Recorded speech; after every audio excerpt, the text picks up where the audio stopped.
यंदाच्या विधानसभा निवडणुकीमध्ये लोकसभा निवडणुकीपेक्षा मतदानाचा टक्का वाढलेला आहे। राज्यातील अनेक महत्त्वाच्या मतदारसंघांमध्ये मतदानाच्या टक्क्यात लक्षणीय वाढ झाली। एखाद्या निवडणुकीमध्ये मतदानाचा टक्का वाढल्यास तो साधारणतः सत्ता पालटाचा संकेत समजला जातो। त्यामुळे राज्यातील 15 मतदारसंघांमध्ये वाढलेले मतदान प्रस्थापित नेत्यांसाठी धोक्याची घंटा आहे का, अशी चर्चा राजकीय वर्तुळामध्ये सुरू आहे। त्यामुळे नेमकं काय घडणार हे आता 23 नोव्हेंबरला स्पष्ट होणार आहे। या संदर्भात पत्रकारांसोबत संवाद साधलाय आमचे प्रतिनिधी संजय देसाई यांनी। पाहूयात।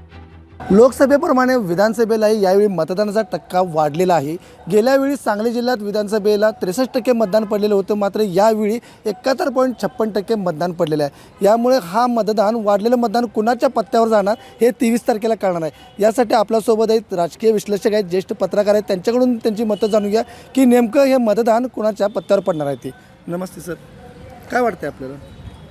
मतदानाचा टक्का वाढलेला आहे, तो चांगला 6-7% टक्का वाढलेला आहे। वाढलेला टक्का निश्चितपणे धक्का देणारच आहे, पण आता प्रस्थापित कुणाला म्हणायचा असा प्रश्न आहे। जिथे सत्ताधारी पक्षाचा आमदार आहे त्यांना त्याचा धक्का बसणार आहे का, महायुतीला त्याचा धक्का बसणार आहे का, जिथे समजा महाविकास आघाडीचा आमदार आहे तर त्याला त्याचा धक्का आहे। तर धक्का बसत असताना युनिट म्हणून विचार करायला लागेल। आता शिराळा मतदारसंघामध्ये जर मतदानाच्या टक्केवारीत खूप वाढ झाली तर त्या ठिकाणी बदल होऊ शकतो का, मग तिथला धक्का महायुतीला असत नाही, तिथला धक्का प्रस्थापित म्हणजे महाविकास आघाडीच्या आमदारांना असू शकतो। तर वाढलेला मताचा टक्का 100% धक्का देणार, तिथल्या प्रस्थापितांना तो धक्का देणार, यामध्ये कुठलीही शंका नाही। ज्या ठिकाणी चुरशीची लढत झालेली आहे, ज्या मतदारसंघामध्ये चुरशीच्या लढती झालेल्या आहेत त्या ठिकाणी नक्की उलटापालटी होणार आहेत। मागच्या वेळेला महाविकास आघाडीचे 5 आमदार होते आणि महायुतीचे 3 होते। यावेळेला हे चित्र बदलणार आहे, हे निश्चित आहे। आणि ते कितपत बदलेल तर महायुती आणि महाविकास आघाडी हे दोन्हीही समान लेवलला, आता समान स्तरावर आता लढत आहेत। कदाचित 4-5 किंवा 4-4 किंवा 5-3 असं उलटंही होऊ शकतं। आणि मोठ्या घडामोडी घडणार असल्यामुळं मागच्या वेळेचं चित्र आणि यावेळेचं चित्र याच्यामध्ये जमीन आसमानचा फरक दिसून येईल निकालावेळी। मागच्या लोकसभेला जो दलित मुस्लिम फॅक्टर होता आणि हिंदुत्वाचं एक हे होतं, तर ते यावेळेला भारतीय जनता पक्ष आणि महायुतीने एक मतदान करण्याचं कॅम्पेन केलेलं होतं। लाडक्या बहिणीचा एक साधारण विषय होता आणि लाडक्या बहिणींचं महिलांचं मतदान लक्षणीय झालेलं आहे। तर या ठिकाणी आणि जतमध्ये जातीय ध्रुवीकरण झालेलं आहे, म्हणजे मराठा, लिंगायत आणि धनगर अशा स्वरूपाचं मतदान तिथं जातीय स्वरूपात गेलं, त्यामुळे तिथं एक मतदान जम झालेलं आहे। बाकीच्या ठिकाणी मतदान सरासरी झालं आहे, पण आता पाच आमदार हे महाविकास आघाडीचे आणि 3 महायुतीचे आहेत। त्याच्यामध्ये कदाचित 4-4 असं होऊ शकते। माझ्या माहितीप्रमाणे साधारण इस्लामपूर मतदारसंघ, पलूस कडेगाव मतदारसंघ, मिरज मतदारसंघ आणि खानापूर आटपाडी या ठिकाणी आहे ते प्रस्थापित हे करतील।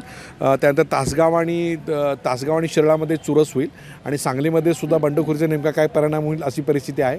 पण सध्या वातावरण याच्यामध्ये काट्याची लढती असेच आहेत। मतदार सध्या बदलतोय, त्यामुळं जसं आपण आता विचार करतोय की 4-4 किंवा 5-3 कदाचित 6-2 असं सुद्धा होऊ शकतं।